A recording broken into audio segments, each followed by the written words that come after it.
ধৃত পড়ুয়াদের মুক্তি দিন, এবার শুভেন্দুকে ডেডলাইন দিল ককরোচরা। কেন্দ্রের দেওয়া প্রতিশ্রুতি ভঙ্গ হচ্ছে বাংলায়, অভিযোগ তুলেছে সিজেপি। আটকে রাখা যাবে না কোনো আন্দোলনকারী পড়ুয়াদের, তাদের বিরুদ্ধে সমস্ত এফআইআর প্রত্যাহার করতে হবে।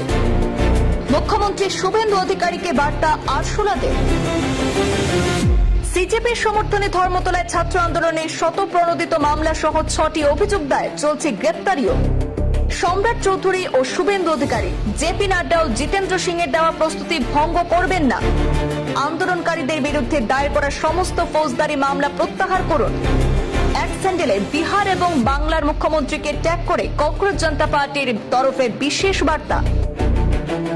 টানা 36 দিনের আন্দোলনের পর আপাতত দিল্লির যন্তর মন্তরের মঞ্চ থেকে সরে দাঁড়িয়েছে ককরোচ জনতা পার্টি অর্থাৎ সিজেপি।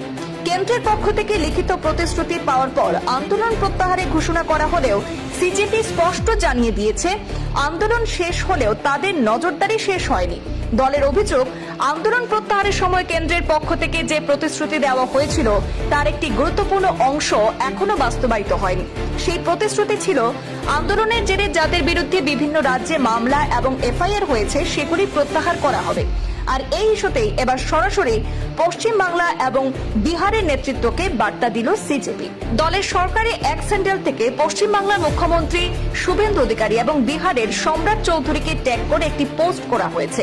সেখানে সিজেপির তরফে লেখা হয়েছে, জেপি নাড্ডা ও জিতেন্দ্র সিং যে প্রতিশ্রুতি দিয়েছেন তা ভঙ্গ করবেন না।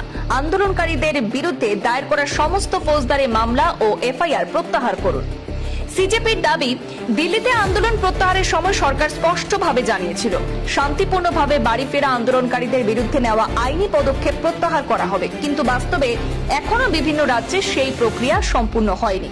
বিশেষ করে পশ্চিম বাংলায় সিজেপির সমর্থনে ধর্মতলায় অনুষ্ঠিত ছাত্র আন্দোলনের পর পরিস্থিতির নতুন মোড় নেয়। অভিযোগ, ওই কর্মসূচির জেরে হেয়ার স্ট্রিট থানায় একটি শতপ্রণোদিত মামলা সহ মোট 6টি অভিযোগ দায়ের হয়েছে। পাশাপাশি কয়েকজন আন্দোলনকারীদের বিরুদ্ধে গ্রেপ্তারি অভিযানও চলছে বলে দাবি করা হয়েছে। অন্যদিকে বিহারেও আন্দোলনের সঙ্গে যুক্ত কয়েকজনের বিরুদ্ধে আইনি ব্যবস্থা নেওয়া হয়েছে।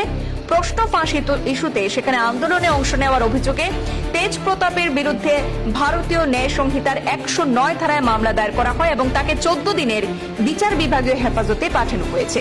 আর এই ঘটনাগুলিকে কেন্দ্রের প্রতিশ্রুতির পরিপন্থী বলে দাবি করেছে ককরোচ জনতা পার্টি।